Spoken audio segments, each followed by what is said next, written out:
Yes, I'm super excited about this.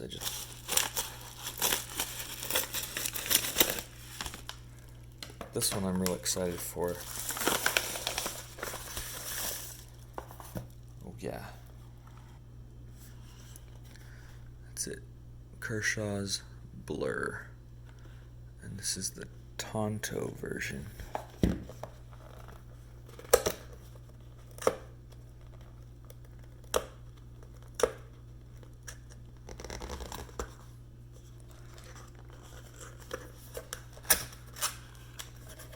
I've actually had this knife before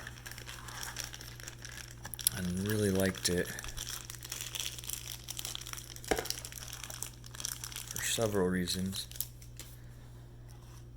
Let's talk about the profile of this knife. It's actually very thin this way, so when you put it in your pocket,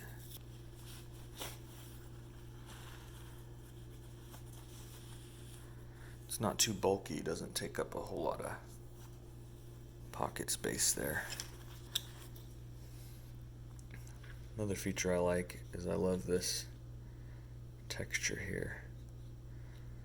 This is super grippy. And this peg here for opening has a nice grip to it as well. I don't know if you can see that. It has an assisted opening. I really love the angle of this Tanto edge here. That little point there, great for opening, starting cuts. Now the serrations here are really aggressive, really strong. I like that. Now compare that to the Kershaw Kuro that I wanted to try out because it has a Tanto edge. Seemed like a similar knife here. I was actually a bit disappointed that it's a lot smaller. It has this harder plastic.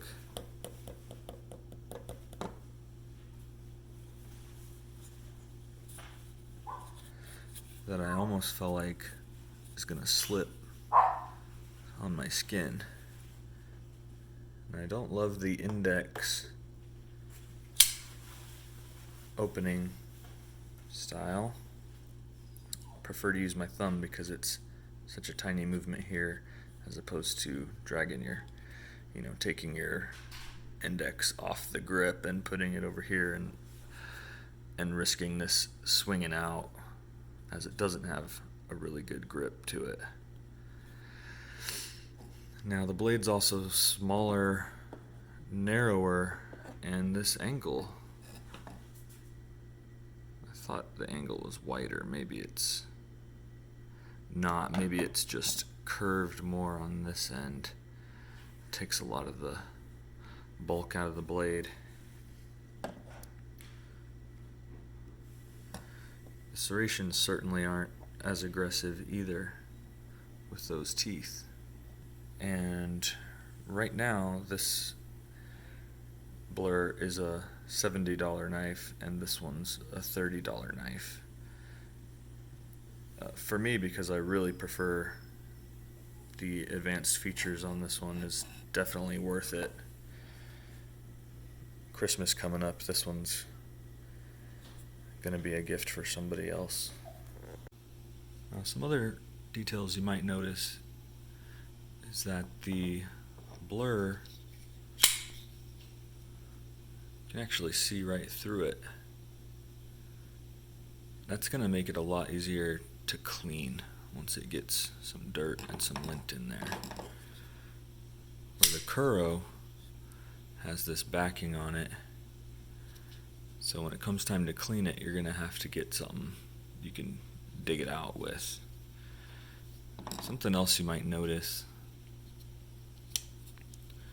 is the placement of the belt clip. Not just that, the size of the belt clip. It has holes on the other side here, screw holes. So if I have this tiny Allen wrench, which I do, I can actually move that. So I guess that's unimportant. You can relocate that clip on either knife.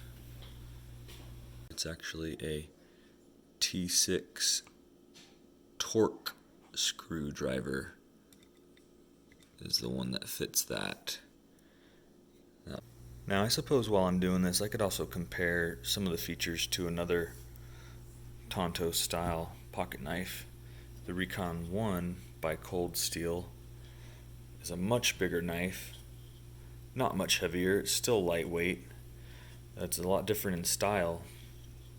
It does have the thumb peg for opening with no assist, so it's a bit ungainly, and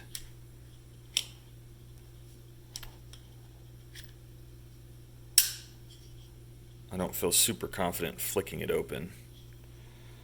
Another thing you'll notice is this, you can put the belt clip on this side or this side, but not on the other end. And another thing you'll notice is this has like an old school, like buck knife, if you would, lock release on it here. Now I don't love these because while you're unlocking it, your fingers might be in position to get chopped there.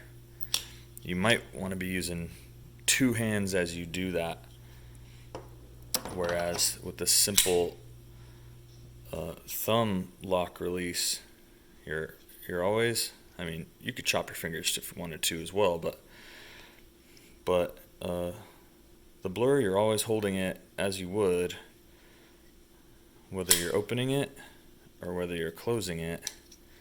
You're not using two hands and you're not changing your hand position necessarily. So I like the elegance of that style. That's my preference.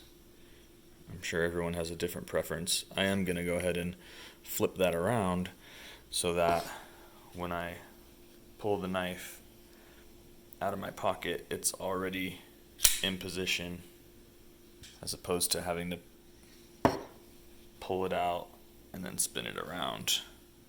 Just some ideas. I hope somebody out there found this video useful. Thanks for watching.